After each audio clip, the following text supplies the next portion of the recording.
नमस्कार, मैं doctor K C Sharma, associate professor, department of geography, Babu Shobharam Rajkiya Kala महाविद्यालय अलवर।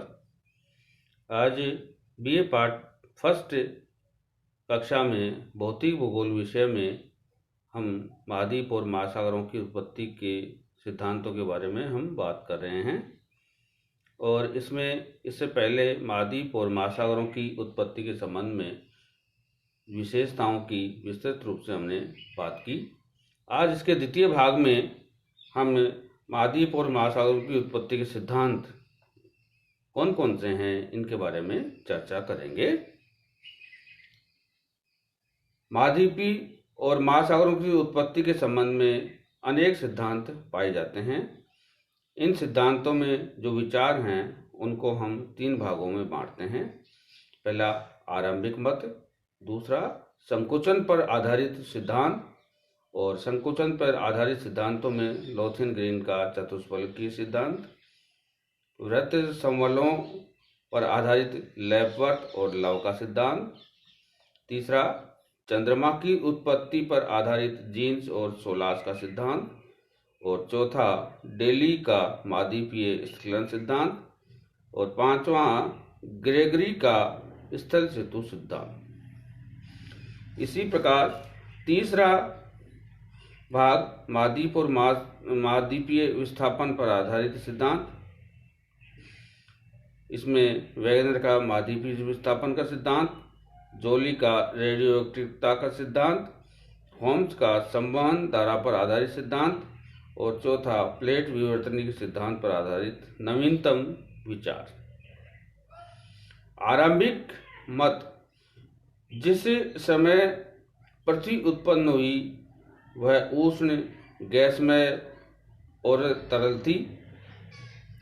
सबसे पहले केल्विन ने बताया कि पृथ्वी के गैसीय अवस्था में होने पर आद्य पदार्थ प्रीमोर्डियल मैटर कुछ स्थानों पर अधिक एकत्रित हो गया और घनीभूत हो गया।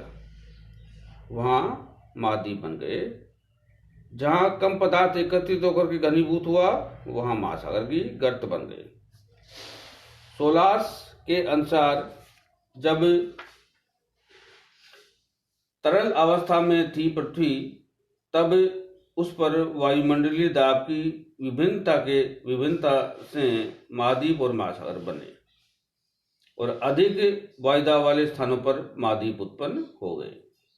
चैम्बरलिन और मोल्टन एक विद्वान हैं, उनके अनुसार पृथ्वी की उत्पत्ति के समय ग्रहाणुओं के अनियमित रूप से संग्रहित होने के कारण महाद्वीप और महासागरों की रचना हुई। लेकिन ये जो आरंभिक मत हैं ये सारे काल्पनिक हैं। इनकी वैज्ञानिक यदि हम सच्चाई या वैज्ञानिक स्पष्टता हम देखें तो वो हमें नहीं मिलती है। दूसरा संकुचन पर आधारित सिद्धांत, जिनमें हमने आपको बताया कि लोथेन ग्रीन, लैपवर्थ और लव का सिद्धांत, जीन्स और सोलास का सिद्धांत, डेली का महाद्वीपीय स्खलन सिद्धांत, ग्रेगरी का स्थल सेतु सिद्धांत, ये आते हैं। संकुचन में आस्था रखने वाले इन विद्वानों ने उष्ण, गैसमय और तरल पृथ्वी को ठंडी और ठोस हुई बताया। पहले भूपटल एक ठंडा और ठोस हुआ करता था। धीरे धीरे आंतरिक भाग की भी ठंडा होने लगा। तब सिकुड़ते हुए आंतरिक भाग पर सटे रहने के लिए भूपटल या भू की जो पपड़ी है उसको निचली परत पर बैठना पड़ता है। इसी अवस्था में भूपटल पर उभरे भाग महाद्वीप और नीचे की ओर जो धसे हुए भाग हैं वो महासागर बन गए। सबसे पहला सिद्धांत हम देखते हैं इनमें लोथेन ग्रीन का चतुष्फलकीय सिद्धांत। लोथेन ग्रीन 1875 ज्योमेट्री पर आधारित इनका सिद्धांत है। वास्तव में ब्यूमोंट के पेंटागोनल डोडिकाहेड्रन सिद्धांत का ही ये एक संशोधित रूप है। लोथेनग्रीन का सिद्धांत फेयरबर्न की खोज पर आधारित है। उनके अनुसार यदि एक पाइप को चारों ओर से समान भार से दबाया जाए तो उसकी आकृति त्रिभुज के आकार में हो जाएगी। और लोथेनग्रीन ने यह कल्पना की कि यदि गोलाकार पृथ्वी के चारों ओर से समान दाब डाला जाए तो उसकी आकृति चतुष्फलक हो जाएगी। चतुष्फलक वह आकृति होती है जो चारों समबाहु त्रिभुजों से निर्मित होती है। चतुष्फलक का आयतन और धरातलीय क्षेत्र की अपेक्षा अधिक न्यूनतम होता है। चतुष्फलक के विपरीत गोला स्फीयर वह आकृति है जिसका आयतन धरातलीय क्षेत्र की अपेक्षा अधिकतम होता है। लोथेनग्रीन ने यह माना कि पृथ्वी की उत्पत्ति के समय वह एक गोले के रूप में थी। उष्ण अवस्था में वह धीरे धीरे ठंडी हुई। भूपटल सबसे पहले ठंडा होकर के ठोस हो गया और आंतरिक भाग धीरे धीरे ठंडा और संकुचित होने लगा। पृथ्वी के आंतरिक भाग में ऊपरी भाग की अपेक्षा अधिक संकुचन होने के कारण उसका आयतन घट गया।